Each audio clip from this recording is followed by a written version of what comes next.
Happy Monday, everybody. Happy Monday. How's everybody doing this Monday? It's Is a it Monday. Monday? Gosh. Happy like belated Wednesday Father's or Day. Thursday. Oh, no. It's clearly Monday because this weekend was incredible. Was. I think we're all excited. We got a lot to talk about. And Happy belated Father's Day to you as well, sir. thank you. Thank you for your wishes yesterday. Thank both of you for your wishes yesterday. I really appreciate it. And did you do anything fun yesterday, Ricardo? No, it's not. Not even last night? Well, was it fun or were y'all stressed out with your reverse jinxes and all that? Bro, listen. I literally was like, I'm telling you, I was super on the jinx thing. I had the TV going. I'm leaving out the room, going to the side of the room, peeking in the channel, flipping the channel because I look too long, thinking this is, oh no, I messed it up. Oh, And then I flipped back. How do you keep up with all these jinxes? I don't know. That sounds like a lot of It's a lot. work. And I'm not even telling you everything I do because it's Please save some of that stuff. Yeah, I'm gonna save some. Because we don't want the outside authorities to come in and lock you up over being a true fanatic. Mm-hmm. How about you, Tia? Yesterday? No, I didn't do anything. Nothing at all. It's just a normal ho-hum day. Well, we are going to Nothing get exciting. we're going to get into the events that had our blood pressure up, our blood pressure down, and I really couldn't go to sleep after we finished talking. I just so many things were spinning in my mind. And so, we want to welcome in. Looks like we got some viewers stacking up. Feel free to comment and let us know how you feel. Before we get started, I want to give a shout out to John Rahm for winning the U.S. Open in California 2021. A lot of bettors had a lot of money on Phil Mickelson because he won the PGA Tour Championship, but it wasn't to be. He doesn't do well at that course. And the background of it was John Rahm wasn't in the lead. It was this DeChambeau versus Koepka rivalry that's kind of like the opposite of what the Phil Tiger, the Phil Tiger was two guys who, may not have been best friends, but they would play rounds together. They would partner together. Their families were friends and what have you. Koepka and DeChambeau don't like each other. And not a lot of people like DeChambeau. And, DeChambeau is like the analytics nerd. He changed his body magically. Not going to comment on that. But he drives the ball. He has all these wind gauges. And consequently, he is the slowest player on tour. And there's been a lot of calls, like for the PGA to regulate how slow he plays. But if you ever go out golfing with the boys, that's not a part of how golf works. But unfortunately, on a professional level, it is. So he is probably the least popular golfer. And they're going to face off in a cross-sport thing with Aaron Rodgers and DeChambeau, I believe, and Tom Brady and Koepka. So that's going to be exciting because, that whole thing is... I'm sorry. Does this look like I'm excited about any of that? Well, I mean, luckily the world doesn't revolve around you. But it does. It does. See, that's the problem. That's the problem. Actually does. So just for our viewers who golf casually and what have you, just to keep your eyes on that. I do definitely want to do a huge shout out to Sha'Carri Richardson. She is the exciting young lady who is taking over the U.S. track and field. She won the 100-meter. The 200-meter trials start Thursday, I believe. Yeah. Wednesday or Thursday. But she blazed through that and she's only 5'1". And there's been great runners before that have been short. Gail Devers was like 5'3"-ish. But Gail Devers was the last American to win a gold medal in the 1996. And so I know Tia's the young one, but that's been a long time. That has been a long time. And so let me tell you, she's going to have to beat Jamaica's Fraser Payne, the sprinter from Jamaica, and she has run a faster time than Sha'Carri has run. But her and Sha'Carri haven't run a lot of head to head. Hey, Jaime. And Hey, Pineapple. shout out to Sha'Carri. She lost her mother last week. Yes. So it was an emotional time for her, and she's still going out on the field and excelled. So and it's kind of like Flojo. Kudos to her. It's kind of like Flojo vibes because she's got the long nails. Her hair is extremely styled and all that stuff. And, with a daughter who's in that track thing and who's not nearly as fast yet, but, just for them to say, okay, maybe it's not nerdy or not, there's cool. So maybe we could bring some mainstream visibility in the track and field, because that was our sport as Americans for a long time. And Jamaicans have pretty much snatched it from us for a really long time. So this Olympics, which is funny because they're still calling it the Tokyo 2020 Olympics, even though it's going to be in 2021, it's going to be our opportunity to kind of take back at least the women's, because we're not that close in the men's. That's why we're not talking about the men. So go Sha'Carri. Great job. Go out and do well in that 200, and rest in peace to your grandmother. I think she may have lost a father too recently. As well. Her grandmother was who she was hugging. So we are all behind you. We are all behind you. Hey, that's what we're getting ready to talk about, Gary. I hope so, Gary. I hope that's what we're getting ready to talk about. So I think everybody who's watching knows that the Hawks just won Game 7 to go into the Eastern Conference Championship. So let's give a shout out, a big hand for the Hawks. Come on, Hawks. And if you don't understand how unbelievable it is, let's go back to what actually happened. The Hawks were they were out of 10th place. They were 10 games below 500. And they made a change on March 1st, and they started getting better. And so it went from, are the Hawks going to be able to qualify for the play-in game, to are the Hawks going to be in the playoffs? So even as the Hawks were moving up, they were still discussing teams that were behind the Hawks 4 seeds in front of the Hawks. They were like, we got to get these, we got Miami and New York are competing for the 4th and 5th seed. And we're like, but the Hawks are 2 games ahead of them. What are you talking about? And so the narrative, and part of the reason why we made this show is that, everything was about the Hawks, not being in competition. So then 20 of 22 writers picked the Knicks to beat the Hawks. Not one of them, one out of those 20 had it going to 7. We beat the Knicks 4-1. You would think people would learn their lessons. 20 of 22 writers again picked the Sixers to beat the Hawks. And again, the Sixers were the number 1 seed. So that somehow got lost in all this turmoil during this series. But it wasn't in 7 and wasn't in 6. They had the Sixers beating the Hawks in 5. In 6 barely, but mostly 5, 6. A couple of sweeps were in there. So now we're hearing that same refrain for the Eastern Conference Finals. So hold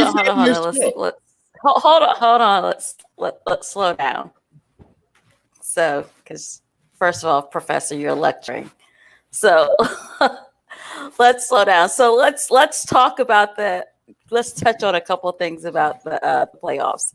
So the Hawks came in the 5th seed and played the Knicks, who were the 4th seed, although our records were identical. There was this idea that the Knicks would come in and just punish us. So when we did predictions, I said Hawks in 7. Ricardo said Hawks in 6. Jameet said Hawks in 5. So congratulations, Jameet. Thank you. Thank you very much. we moved on to the Hawks and Sixers. Ricardo and I had Hawks and 6. Jameet had Hawks and 7. Congratulations, Jameet. Thank you. He loves this. He's loving this. So now here we are, and we'll talk about the narrative soon. But let's start with Hawks and Bucks and what. And Jameet, this time you'll go first. I'm going to say Hawks in 6. Ooh. And we'll talk about Ricardo? why.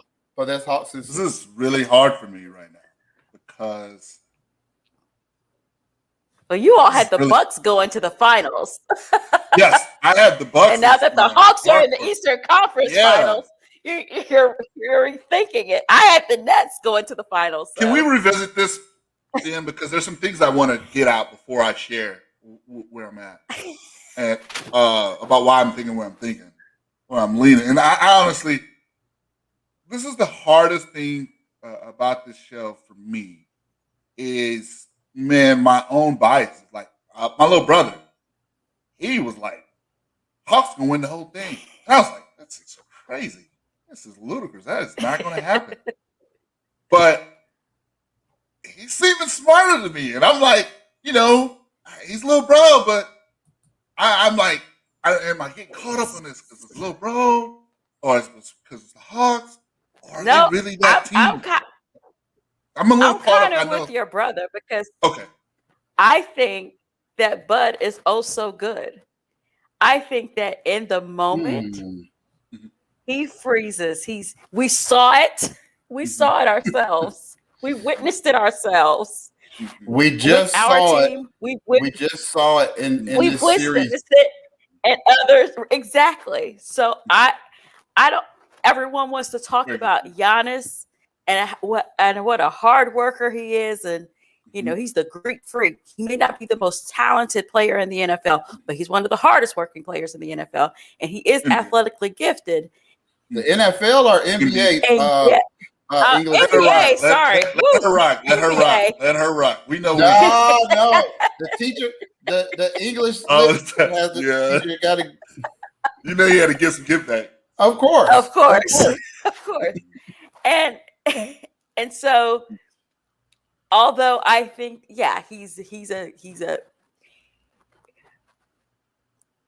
Giannis will get into his own head, where he will get out of his own game. So let's start with that. On top of a coach that doesn't adjust well, and when clutch moments, he freezes. He freezes. So I'm gonna say Hawks in 7. Hey! Concern. I do have concerns. Bogey's knee and Trey's arm, Trey's shoulder. Yeah. So before we get into the Eastern Conference Finals, we got some flowers, we got some bouquets to give out to our Hawks, right? And here's why we're going to give it out. Because all you saw in the national media was how the 76ers blew it. That's all you saw. You didn't see that the Hawks. Ben Simmons blew it. Right. This whole thing was Ben Simmons' fault. Even though, if you watch the series, and let me be clear on this, and I'll say this to anybody. And if you want to talk basketball, and you want to argue, you can argue it with me, because we saw what the Hawks did, what Trey did to the Knicks. We get y'all in 5 if Ben Simmons is not out there. That was the best defense that Trey has seen all year.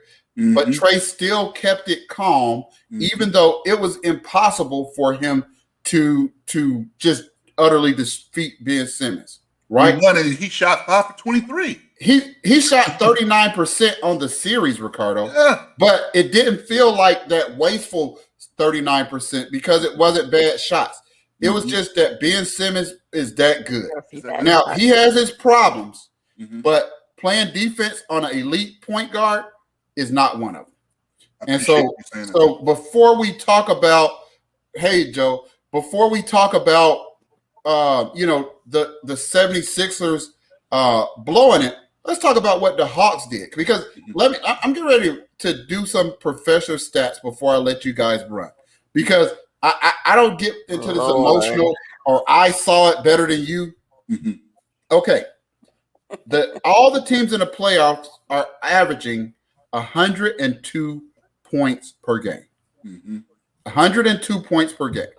So the average pace in the playoffs is 101.3, 101.4, depending on which number you want to use. So that means you have the average team in the playoffs is getting about 1 point per possession, right? So in this game, or in the games that Philadelphia blew it, they scored 19 points in the fourth quarter. So that means out of 25-ish possessions, they scored a little less than expected. But they had a 26-point lead, so that should be fine. It wasn't like they scored 10 points in the fourth quarter. The Hawks scored 40 points, beyond double what you expect to. So does that sound like one team blowing it or one team taking it?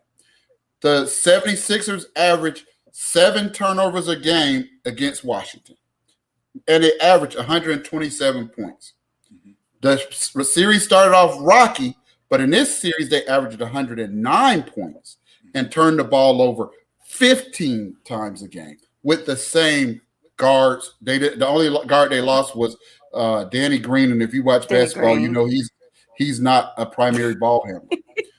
So again, they had a plus 14 rebounding against Washington. They had plus 1, no matter how big they were against us. So do those stats sound like a team blew it or a team took it? And so we need to make sure we give our team the flowers, and we need to help the national media see that it wasn't that the Sixers blew it. We took it.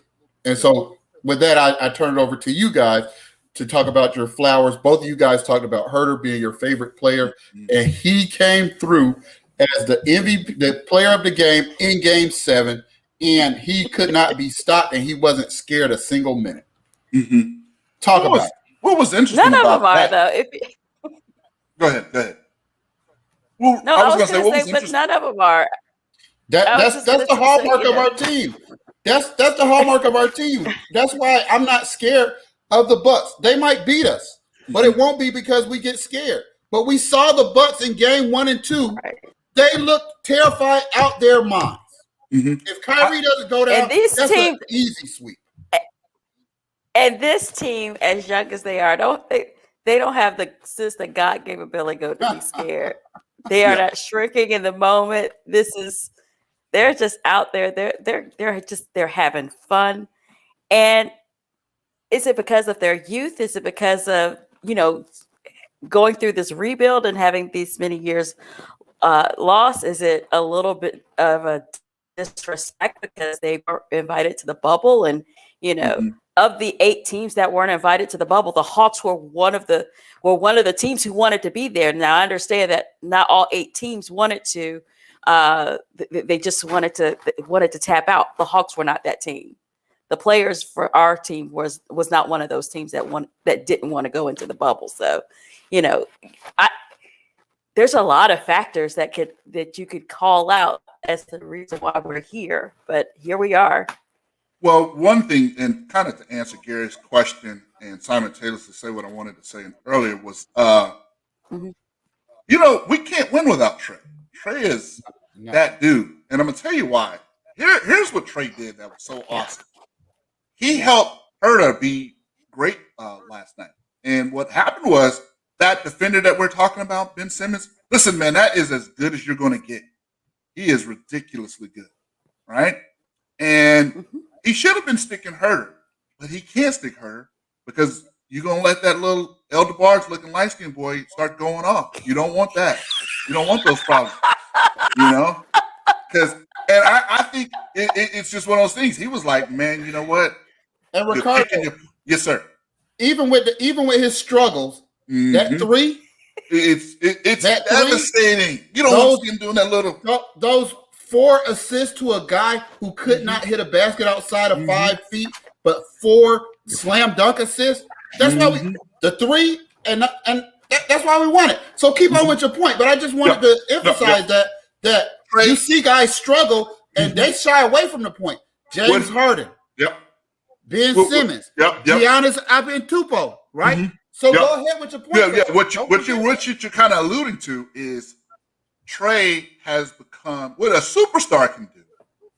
What a guy that you need to lead your team to do is even if they're not making shots or shooting well, they can make plays to help your team win.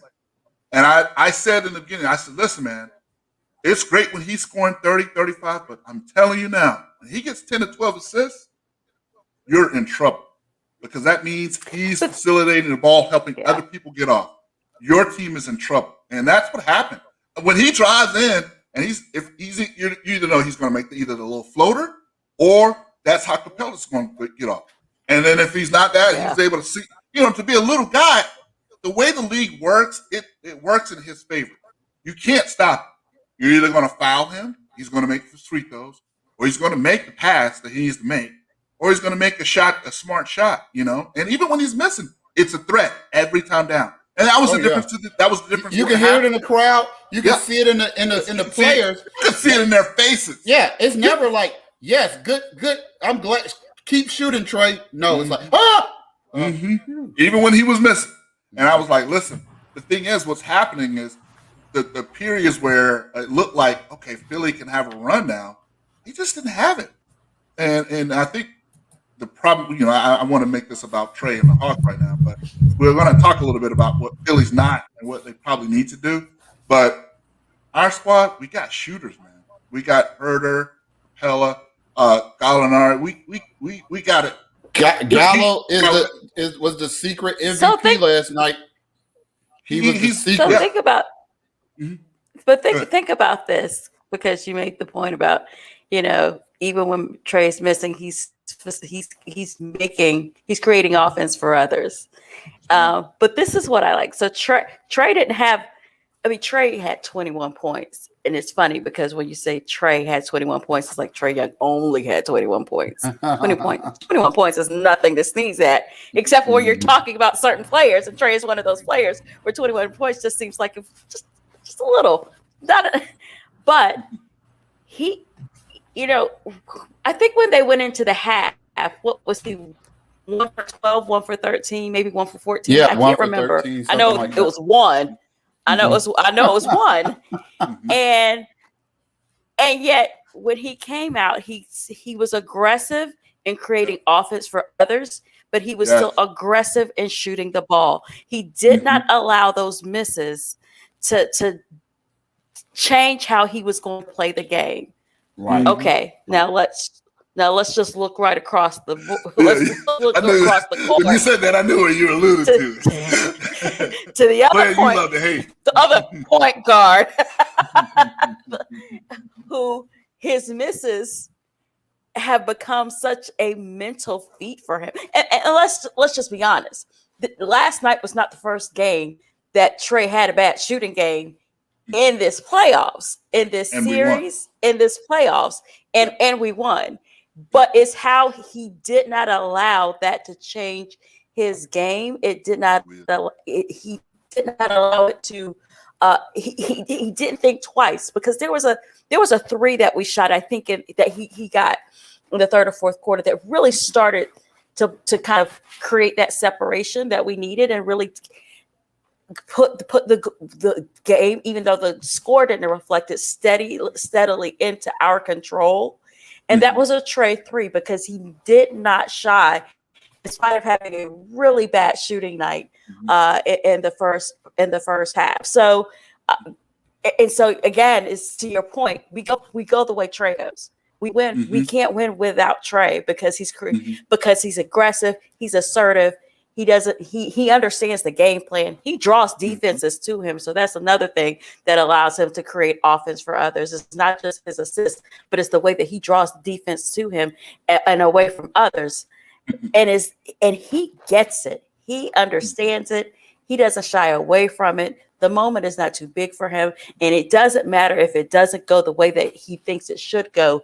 He continues to attack. He's still going to battle. assertive. He's still going to battle. He is.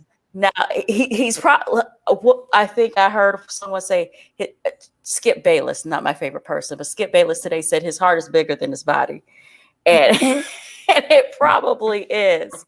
Now, just on a side note, I want to point out, so do you remember him coming up the court and Dwight spiky hair dude, as Caleb calls him, Dwight Howard, runs up on him, and at first you think that it looks like Trey stops short and he runs on him, and then they show it in slow motion, and you see what Trey does. He looks back, he sees him, he maneuvers himself, and he allows himself to get slammed down to the ground. And it's not just that, but then it's if you continue to look, and Trey's doing the push-ups, looking at the camera with this devious look on his face, like I got it. Trey is a natural born villain. Yeah. Mm-hmm. So as we move into the Eastern Conference Finals, let's do a quick postscript on the teams that lost. Right. So Milwaukee. Oh, wait a minute. Hold on.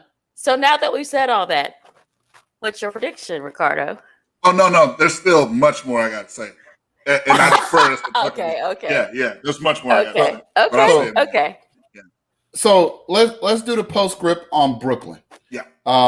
Nobody likes super teams. Who I thought was going to beat the Bucks. Many of us are like not happy that people got injured, but happy that the super team didn't win their first year in. So, Tia, what's your thoughts on how Brooklyn's season went, and what's their future look like? So first of all, kudos to Kevin Durant. Yes, Kevin Durant got Brooklyn to 7 games. He did. He left it all on the court. And his coach didn't ever take him out. So I mean, while we're talking about blowing it and all that stuff, if we could have stolen a couple of minutes in that fourth quarter, but anyway, I digress. It's just amazing how sometimes coaches get over criticized, but some other coaches get kind of. We're not going to break down every move that they made or didn't make. Mm-hmm. And I'm not a fan of the super team. I'm not the big threes and all of that. The big threes that are created through all of these maneuverings. Not a fan of that. But there was a moment last night where I felt so sorry for Kevin Durant, because when he missed that 3 in overtime, he just looked deflated. I mean, he played his butt off. He carried that team. Yes. What do I think about Brooklyn's? I think that I think they have a couple problems even with the big 3. I mean, first of all, you have Harden, who even when he's healthy has blown, has melted down in the playoffs, especially in clutch moments. So when you're talking about on that last missed 3, Harden was like, "Get this ball out of my hands." He was like, "I know I've been standing around. Yeah, I know I've been standing around at the logo this whole second half, but you take this shot, not me."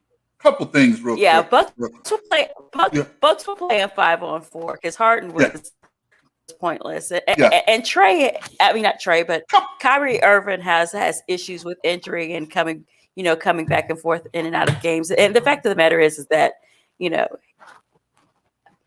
at some point, you have to depend on your bench. You have to depend on your role players. And when you have that much capital tied up in 3 players, then the drop off between those 3 players and everybody else is significant.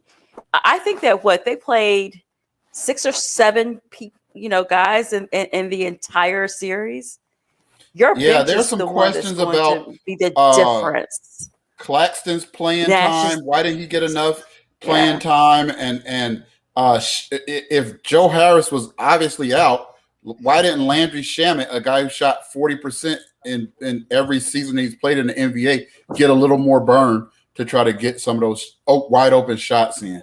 Ricardo, what's your thoughts on the Brooklyn Post? Well, I was hilariously happy with the result, of course, and I am definitely not a KD fan, and I don't feel nearly as sorry for him for a few reasons. So, number one, your coach is not a great coach, but you know who chose the coach? You chose the coach. You chose Harden. Yeah, he got injured, but you chose Kyrie. You chose everything about what's going on in Brooklyn right now. So, well, Kyrie was already there. No. Kyrie's only there because they didn't really want Kyrie, to be honest with you. They only wanted Kevin Durant, but the agreement to get was Kevin. Yeah. And I don't like the way they're built. I don't mind the players. I love player empowerment, ideally, but there's got to be levels to it. It's like, man, it turns out later on, that maybe James Harden, it was all, kind of talked about way before the trade, that it was kind of, agreed to that they'd probably end up together. It was either them or Miami. And I ain't crazy about that. I'm not crazy about the fact that they would have been all world beaters if they were all healthy, as much as I hate them. I know who they are. I mean, you got possibly the greatest scorer of all time, greatest offensive player of all time. And I'm not even sure if that's KD, because we forget how good James Harden was.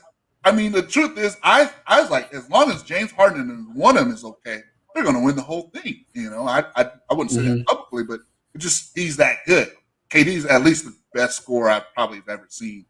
Sans Kobe, I want to say Kobe, KD, go back and forth, and Kyrie's probably going to end up top 50.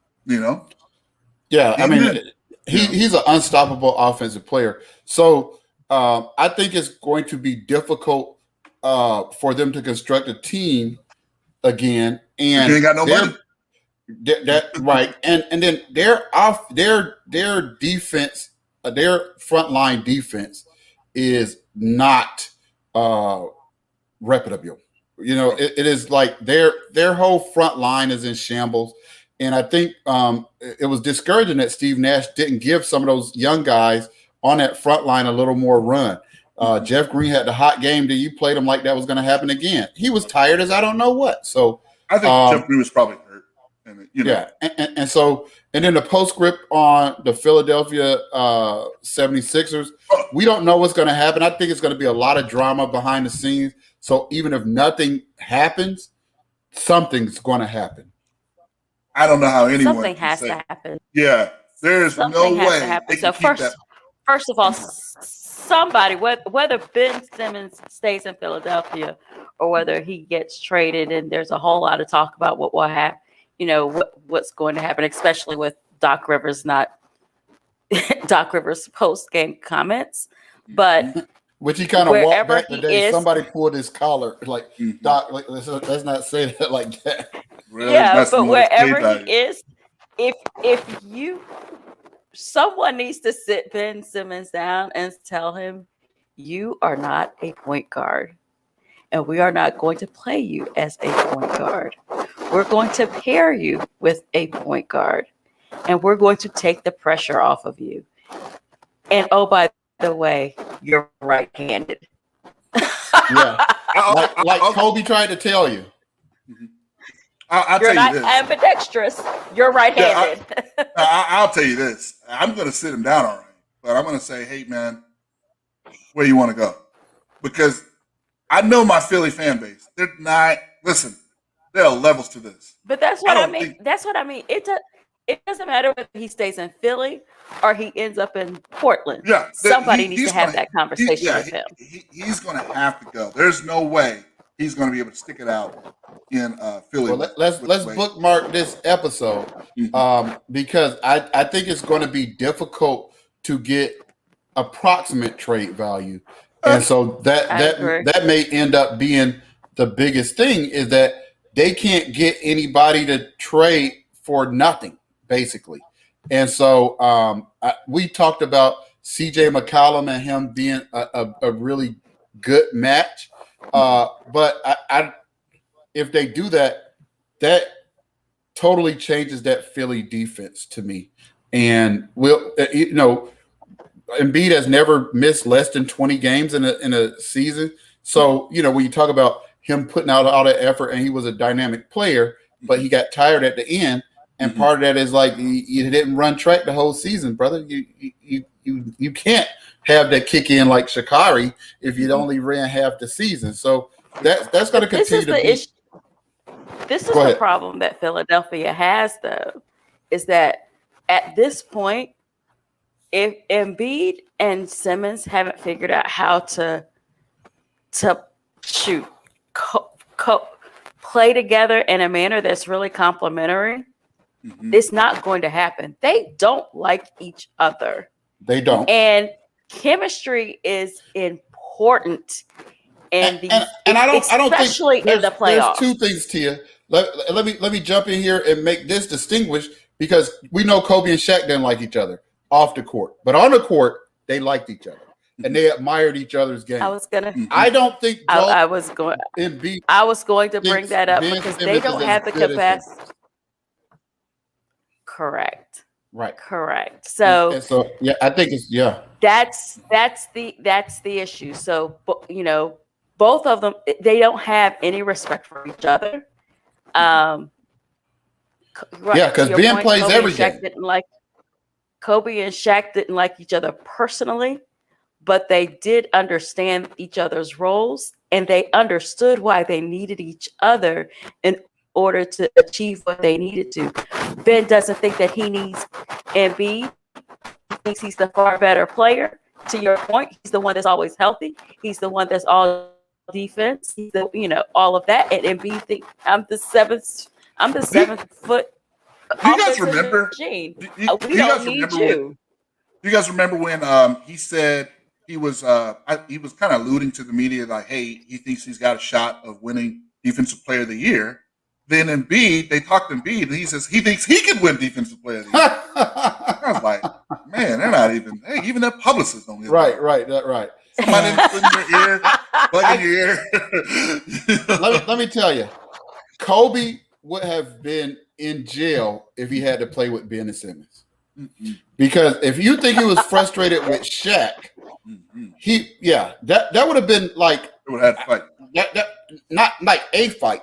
It would have been like fights, because Kobe would have been like, man, you taller than me, you faster than me, and you stronger than me, but I could hold you to 0 points in 2 games.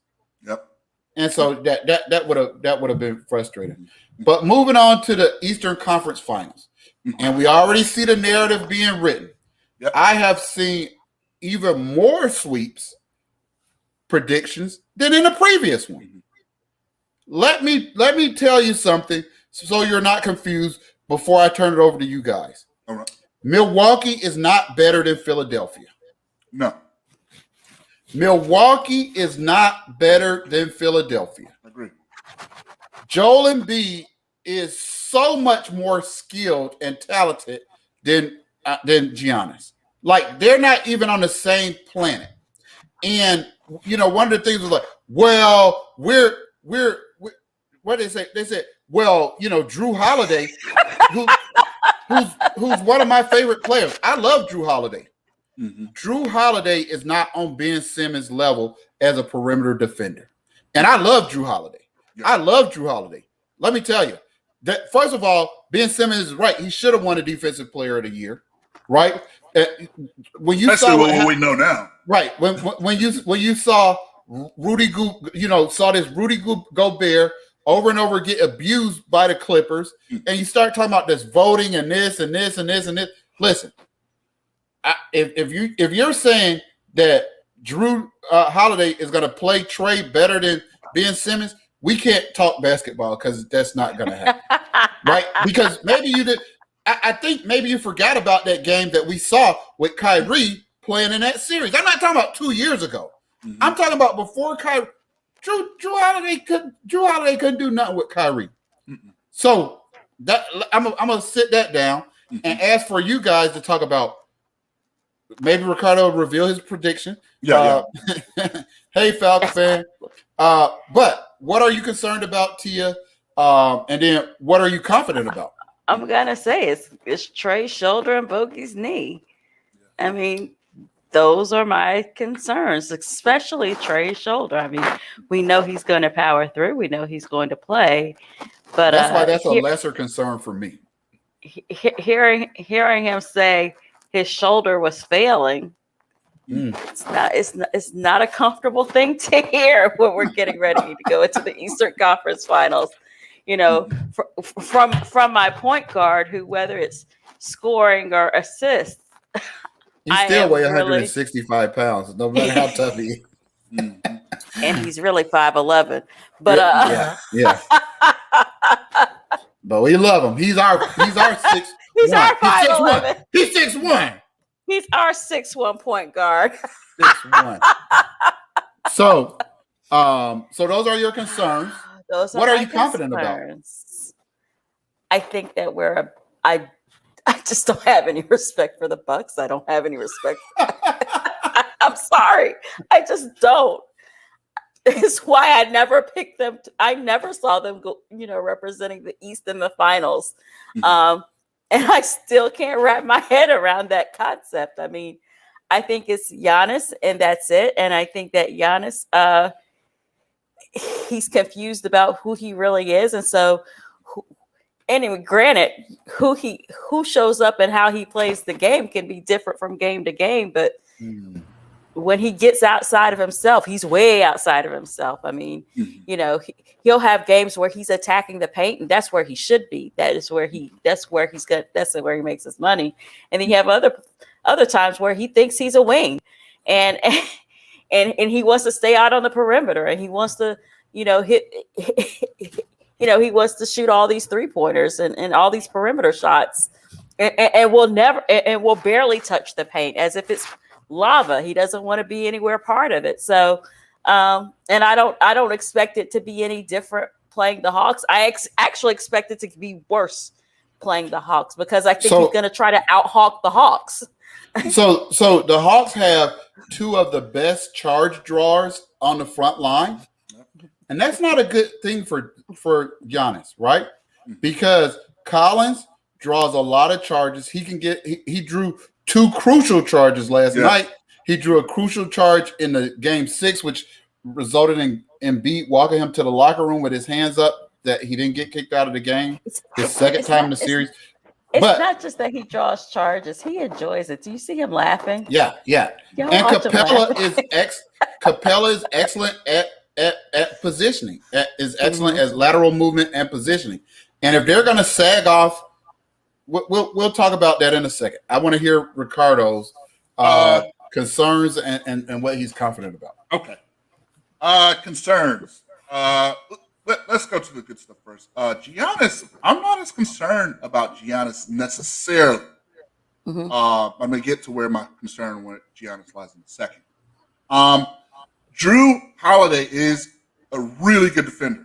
He is. He's probably the second best perimeter defender in the entire league.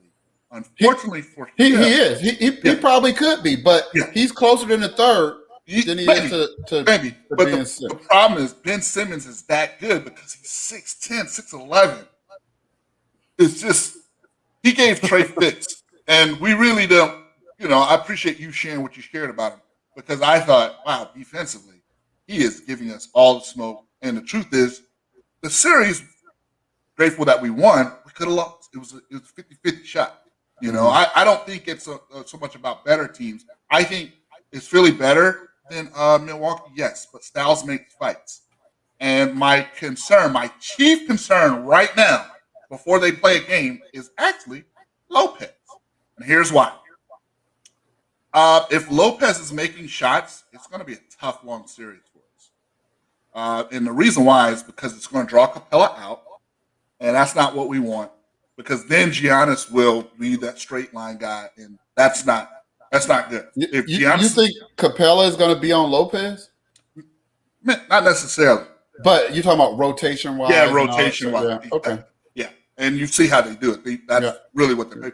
But the key is, if Lopez is making shots, then we could be in trouble. Now, the good news for us is if he's not making shots, then I think it could be a short series. But for kind of what I think Tia was alluding to in her lack of respect for Milwaukee, which I actually have, but if I did have a lack of respect for Milwaukee, it's just when you look at them, and I hate Brooklyn. I was ecstatic that they lost.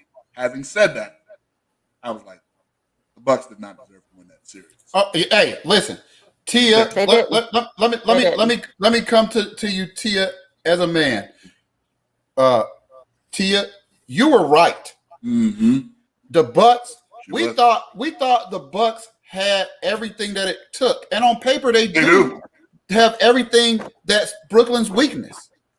And what we saw in those first two games, which was without James Harden, is they did not belong on the same floor with Brooklyn. Mm-mm. So, you talk about injuries happen, part of the game and all that stuff. Let me tell you, I would take the series win, but I would not be feeling good if the only reason we beat Philly was because Embiid didn't play at all. Yes. Or Embiid played six minutes a game. And so, let me get this out. Go ahead.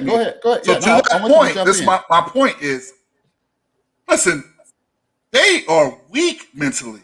They're probably the weakest team in the playoffs. Listen, we are the toughest. We're the toughest team mentally in the playoffs. LA can give us a run for their money. LA can say, hold on, we want to talk to you, Hawks fan, but nobody else.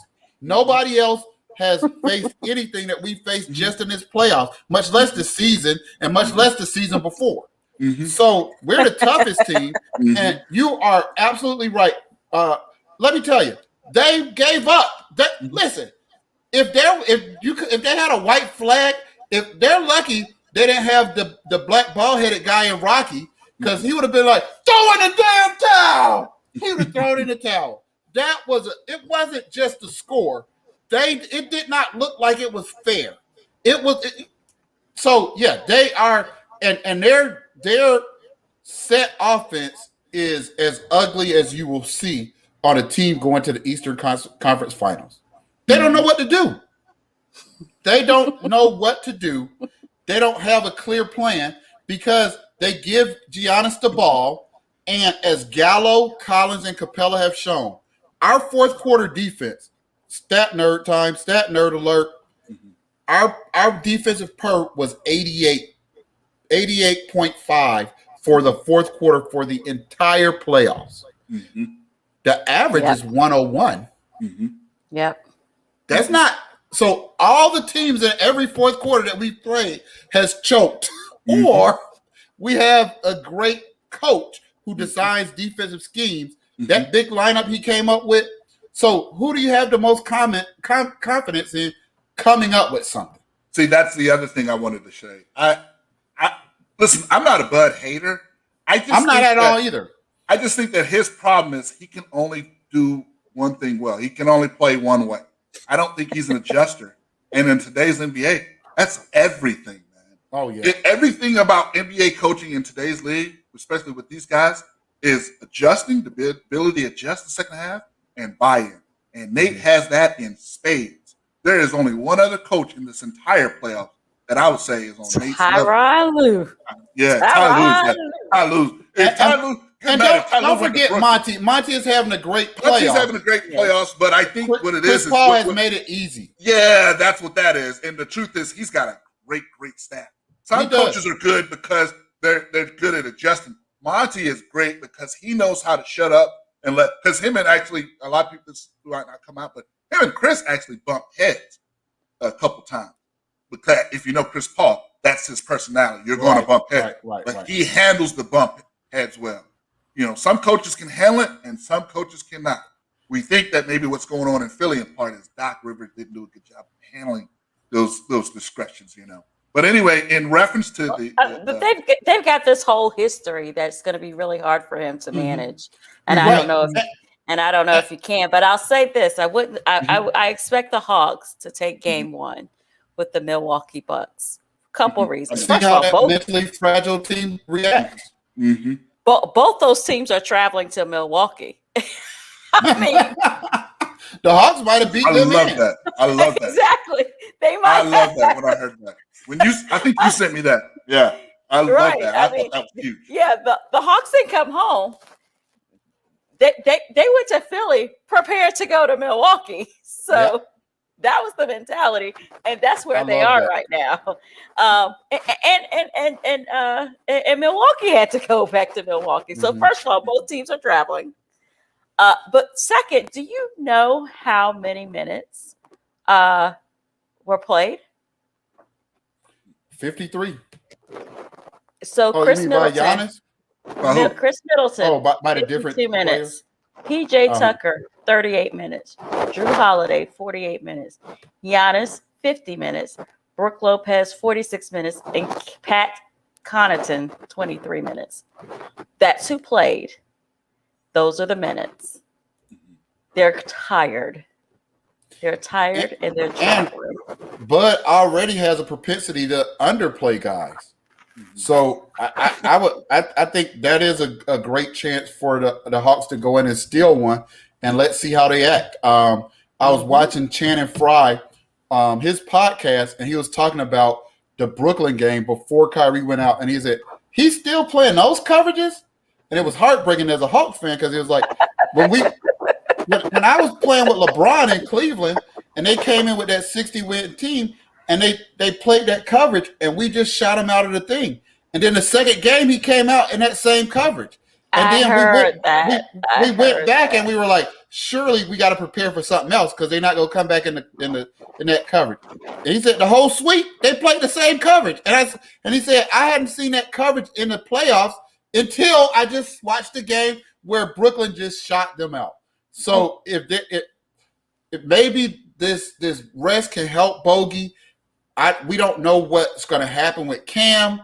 We don't know. I would like to see Tony Snell because it was hard for Tony Snell to get off. He missed some time at the end of the season, and we played two hell of a defensive teams. Mm-hmm. So maybe he can get off. But if Bud is still playing that coverage, which the only reason it worked, he never stopped playing the coverage. They just didn't have anybody to shoot it after, once Kyrie went down and James Harden was the ghost of James Harden out there. But that's what Channing Frye said. And so that's why I think that there's a chance that, when you talk about mentally tough and all in, Ricardo, everybody in Milwaukee knows this regime is out of here if they don't win a championship. But you can't do that to the players. The players still go cash their checks. Yeah. So how can they're not in the same boat. So how can they all be on board? You get what I'm saying? It's a different type of pressure when it's like, you know what? You guys have been to the Eastern Conference Finals before. You guys have blown it before.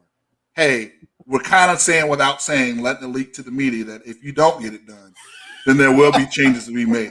We're still gravy. We've been gravy since Game 5, since Game 6. Since that comeback. Since that first comeback. Like they were like, all the pressure is back on the Hawks. We should have won Game 6. We didn't lose it because of pressure, right? And then There's Game never 7. been pressure on the Hawks. Right. There's Game 7, I'm looking at them, and I'm looking at this biased coverage, and I'm like, the Hawks are playing loose. They playing tight. Mm-hmm. So, yeah. So we were the 5 seed. Here it is. We're led by our interim coach, which is really our actual coach, but but we're led by our interim coach. We're the 5 seed.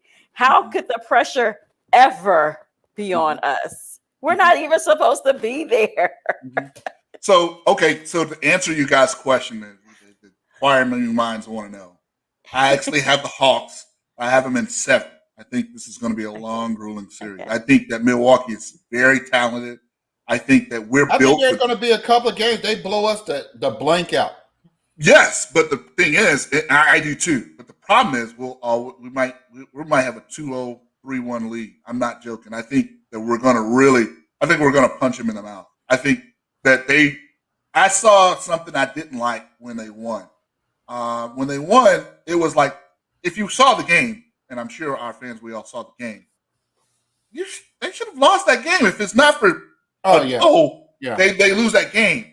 And what about Giannis's last second shot into the shot clock? Yes. To me, they just made dumb. They're not just weak. And listen, this is not a berating Milwaukee Bucks. This was my dark horse pick as a team. So I'm backtracking. Like Tia said, the problem is they're just not right.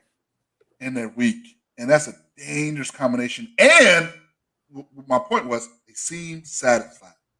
He seems satisfied that they knocked off the big bad Brooklyn Nets, and that's going to be a good perspective because I Wow. think Brooklyn was hadn't the even big thought of bad wolf that. for the Wow. whole league. Yeah, that's a great. I think they feel like, and this is where I got to be careful. So do you think that they're overlooking the Hawks?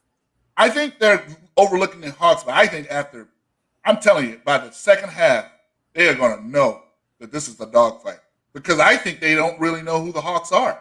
I think they're looking at it as the Knicks are the Knicks. We didn't play them down the stretch. Nope. The way our games were scheduled, I have to look back and if you're a fan and you know already, please jump in and say it.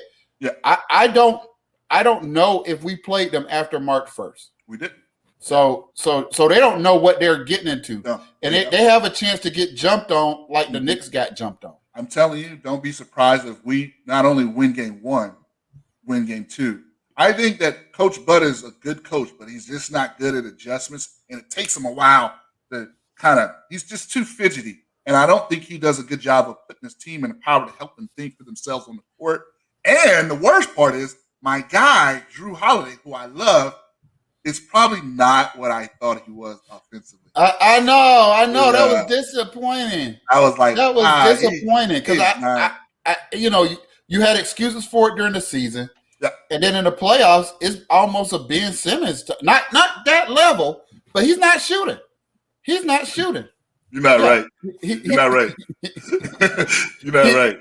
He's not shooting. And as a LeBron fan, that comment bothers me, but I'm going to let that. So what I'll ask is, have we changed any on our thoughts about the Suns Clippers series? We talked a little bit about it last week because they were way ahead of the schedule as far as we knew they were going to play, and we made our predictions. But what we didn't know was when Kawhi is coming back. We still don't know. And we didn't know exactly when CP3 is coming back. We still don't know. And so what I thought was that meant that gave the Clippers the advantage in game 1. And let me tell you, they played well in game 1. Like, if you didn't watch the game and you saw the final score, it came down to a possession or two. But Right. I was very impressed with the way Booker played. I've seen him score a lot. I haven't seen him control a game. It looked very Trey-like, even though he was more efficient than Trey. It looked very Trey-like because he was in control of that whole game. Have you changed anything, Ricardo? They can chill with that whole he seemed like Devin Booker's Kobe Bryant narrative. That's just silly. Wait. That's just silly. We get ahead of ourselves. Now, I heard Ray that Allen this would have been a morning. more Ray Allen would have been a more if you ever saw Ray Allen when he was in Seattle, that would have been a more favorable comparison. Who's no slouch. He could score with the best of them. He probably gave Kobe the most problems He sure as a young guy. as a young guy. Yeah. And they also came out at the same time, but he was like 4 years older. Anyway, I got the Suns in 6, but it's a quandary with them because I really love what Ty Lue has done. I am not a Clipper fan either. I can't stand them, but good night. I'm impressed by Paul George, and I'm really impressed by Ty Lue. Big ups to Paul George. Yeah, Paul George, like the media is quick to roast somebody and pick on somebody, and I've seen him very slow to give Paul George his props. He is playing like a dog and a beast, a max level contract, a first team NBA guy. Yep. Let me get this point out real quick. The thing is, the series will be over once Chris Paul is in the series. That's the concern. That was why I thought the Clippers needed to take that game, and this next game becomes all of a sudden even more important. They've got to take one of these games. Yeah, they've got to take one of these games. And if they don't, it might be over anyway. But it'll be a short series. They're on sweep alert if they don't take one of those games. I'm Suns. I am not. That's who I thought before. That's who I still think. I think they will end up being in the finals representing the West. And you have a look on your face like you have a lot of confidence, like you bet some money or something on this. I have bet no money. I'm not a degenerate gambler. Oh, what? Wait, whoa! Sorry, fellow gamblers, for that rude comment.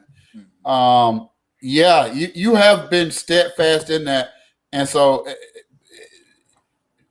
Lance, I'm telling you that this next game will determine if this series is going to go 5 or is it going to be a straight sweep, because I don't believe Kawhi is coming back. Oh, he's. I mean, first of all, he's not wired that way. Like he's not.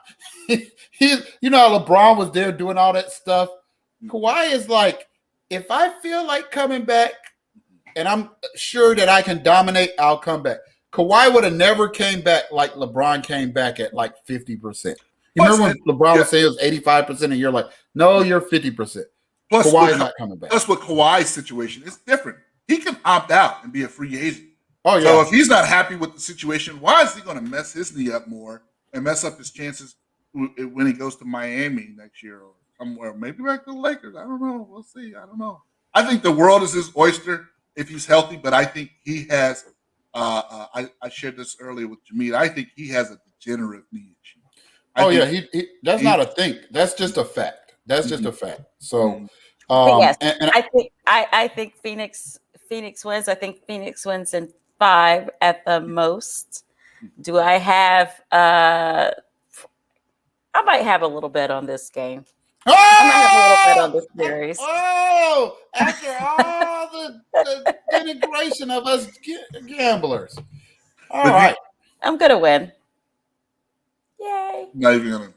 I shouldn't even let Lance's comment even on here. That's right. Never the Lakers. Exactly. Never the Lakers. And what I have to tell you, Lance, is the reason we allow it is because, as you can see by the gray in our beards, we're old and we're from Atlanta. And they used to be old. The Celtics. Yeah, just us two. So, and there used to be just the Celtics and Lakers game on. And if you were watching what Bird and McHale and Robert Parrish and Dennis Johnson and Danny Ainge was doing to Dominique and Doc Rivers, it's no way you could have ever chosen the Boston Celtics. So they were going to the finals year after year.